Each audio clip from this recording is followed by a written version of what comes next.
అవినాష్, చెప్పుమా. దగ్గరలో ఉన్న మెడ్ప్లస్ కు వెళ్ళి మెడ్ప్లస్ బ్రాండ్ మెడిసిన్స్ అని అడిగి కొనుక్కునరా. అక్కడ 50 to 80% తగ్గింపుకు వస్తుంది. మీరు తీసుకునే అదే మందులు, అదే నాణ్యమైన మందులు, కానీ సగం ధరకే. గెలిస్తే ఓకే, లేకుంటే ట్యాంపరింగ్ అంటూ కేఏ పాల్ పైన సుప్రీంకోర్టు ప్రశ్నించింది. అంటే మీరు గెలిస్తే ఓకే, గెలవకపోతే కనుక ట్యాంపరింగ్ జరిగిందా అని చెప్పి. సేమ్ టైం ఖర్గే కూడా ఈవీఎంలు మాకొద్దు, బ్యాలెట్లు కావాలని చెప్పేసి ఆయన కూడా నిన్న కొన్ని వ్యాఖ్యలు చేశారు. సో సుప్రీంకోర్టు చేసిన వ్యాఖ్యల పట్ల మీ స్పందన ఏంటి? ఖచ్చితంగా యాక్చువల్గా నేను ఆ రంగంలో ఓ రకం నిపుణుడు నాకు నేను చెప్పుకోవచ్చు. ఎందుకంటే ఫీల్డ్ లెవెల్ చాలా మందికి అనుభవం ఉంటారు, చదువుకుంటారు చాలా మంది. న్యాయవాదికి నేను చదువుకున్నా, కానీ అంతకు ముందే ఒక వార్డు మెంబర్ గా, సర్పంచ్ గా, మండలాధ్యక్షుడిగా, ఎమ్మెల్యే పోటీ చేసి ఓడిపోయిన వాడుగా ఒక 8 మంది ఎమ్మెల్యే క్యాండిడేట్స్ కు నేను చీఫ్ ఎలక్షన్ ఏజెంట్ అంటారు. అంటే చివరికి మా గీతారెడ్డి గారు మాజీ మినిస్టర్ ఉండే, ఆమె గెలుపు పత్రాన్ని నేనే తీసుకున్నాను. చీఫ్ ఎలక్షన్ ఏజెంట్ అంత అధికారం ఉంటుంది. ఒకటి ఉండదు, ఏంటంటే రాజీనామా చేసే అధికారం ఉండదు. అంటే మొత్తం ఎన్నికల ప్రక్రియ మొత్తం కాయిదాలు నడిపేయచ్చు చీఫ్ ఎలక్షన్ ఏజెంట్. అట్లా 8 మందికి పనిచేయాలి వివిధ దేశాలు 40 ఏళ్ళుగా. అట్లా చూసుకుంటే మనకు పోలింగ్ బూత్ లో కూర్చుంటే వీళ్ళకి అర్థమయ్యేది. ఎవరైతే నిన్న సుప్రీంకోర్టులో మన కేఏ పాల్ గారు ఒక పిటిషన్ వేశారు. అంతకుముందు చాలా పిటిషన్లు వేశారు. నా మిత్రులు కూడా చాలా మంది ఈవీఎం వ్యతిరేకులు కూడా ఉన్నారు. వాళ్ళందరితో నిలిచి గెలిచినది ఒక్కటే మాట ఏంటంటే అనుమానాలు, అపోహల ఆధారంగా ఈవీఎం అని అనుమానించవద్దు. ఒకసారి అంతకుముందు బ్యాలెట్ పేపర్లు ఉండే కదా, బ్యాలెట్ పేపర్లు ఉన్నప్పుడు కూడా నేను అర్ధరాత్రి 1 గంట 2 తెల్లారి గట్ల లెక్కింపు పూర్తి కదా, మనం ఆధునిక పద్ధతి చేసుకుంటాం. ఇంకోటి అందరూ కూడా ఒక విమర్శ ఏం చేస్తారంటే మనకు అభ్యుదయ మన ఏమంటారు పెద్ద పెద్ద దేశాలు, అభివృద్ధి చెందిన దేశాల్లో ఈవీఎంలు వాడడం లేదు కదా. అంటే మనం అభివృద్ధి చేసిన దేశం కాదా, మనం అంతకంటే అడ్వాన్స్ లేమా? ఇవాళ ఈవీఎంల గురించి, విశ్వసనీయత గురించి ప్రశ్నించే వాళ్ళకి సుప్రీంకోర్టు వేసిన ప్రశ్న నేను ఈ 30 ఏళ్ళుగా వేస్తూనే ఉన్నాను. సుప్రీంకోర్టు ఇవాళ వేసింది.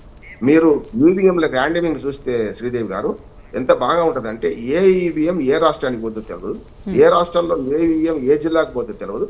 చివరికి మాక్ పోలింగ్ నుంచి మొదలుకొని అన్ని రకాల పరీక్షలకు కాల పరీక్షలకు తట్టుకొని వాళ్ళు ఏం నిలబడ్డారు.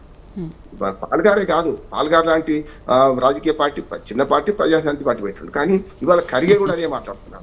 మరొక మాట చెప్తాను, నిన్న కాక మొన్న 2 ఎన్నికలు జరిగితే జార్ఖండ్ లో జేఎంఎం కలిసింది. మరి అది ఈవీఎంలతో జరిగింది కదా, మరి అది ఈవీఎం తప్పు కాదు అక్కడ. తాము గెలిస్తే ఈవీఎంల తమ గొప్ప, గెలవకపోతే ఈవీఎంల తప్ప.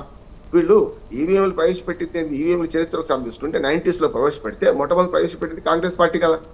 ఆ తర్వాతనే కదా 2000 సంవత్సరం నుంచి మన వరుసగా మొత్తం దేశమంతా మెల్లమెల్లగా మొత్తం వాడుతున్నాం కదా ఇవాళ.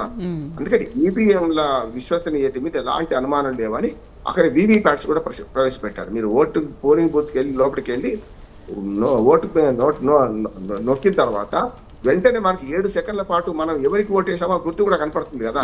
అందుకనే ఈ అనుమానాలు కేవలం చదువుకోని వాళ్ళకి వస్తారు, నిరక్షరాస్యులకు వస్తారు. అక్షరాస్యులు బాగా చదువుకున్న వాళ్ళు, అంటే చదువుకోక ముందు కాకరకాయ అన్నట్టు, చదువుకున్న కీకరకాయ అన్నట్టు వీళ్ళకి వస్తున్నాయి. ఇది పూర్తిగా కొట్టిపారేయాల్సిందే.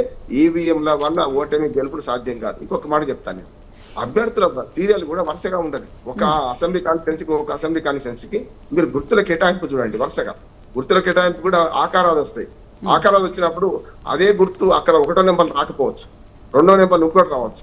అందుకని ఇవన్నీ కూడా అర్థం చేసుకుంటే ఈవీఎంల విశ్వసనీయతపై సుప్రీంకోర్టు మొట్టికాయలు వేసింది. నేను మంచిది అంటున్నాను. ఇంకొక మాట చెప్తాను, సుప్రీంకోర్టు నిన్న కాక మొన్న ఒక మంచి తీర్పు ఇచ్చింది. ఏమనంటే రాజ్యాంగమే శిరోధార్యం అనుకుంటూ రాజ్యాంగ మౌలిక స్వరూపాన్ని మార్చడానికి వీలు లేదు. కేశవానంద భారతి కేసులో అదే అన్నది, అట్లానే మనకు గోలక్నాథ్ కేసులో అదే అన్నది. మొన్నటికి మొన్న మరి రాజ్యాంగ మౌలిక స్వరూపం మార్చారు. ఇప్పుడు సెక్యులర్ అండ్ సోషలిస్ట్ కానీ 42వ రాజ్యాంగ సవరణ 44వ రాజ్యాంగ సవరణ చేర్చారు. ఇది సరైనది కాదు అని ఒక పిటిషన్ వస్తే స్పష్టంగా చెప్పింది సుప్రీంకోర్టు, మీరు రాజ్యాంగ మౌలిక స్వరూపాన్ని మార్చే అధికారం పార్లమెంట్కే లేదు.